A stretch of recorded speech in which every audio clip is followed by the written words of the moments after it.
In Mastercam 2022, you can now define reusable holder assemblies in the Holder Designer, which is accessible through the Lathe Tool Manager Holder tab.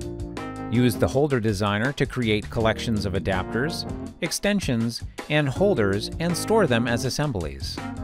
You can also access the Holder Designer by clicking Select from Library for a holder component, right-clicking in the Browse for Item dialog box, and choosing to create or edit a holder. You can save time and avoid errors by creating reusable assemblies of modular components. These assemblies can be stored in a library and used for the creation of full 3D lathe tool assemblies. For more information on enhancements to Mastercam, be sure to visit what'snew.mastercam.com.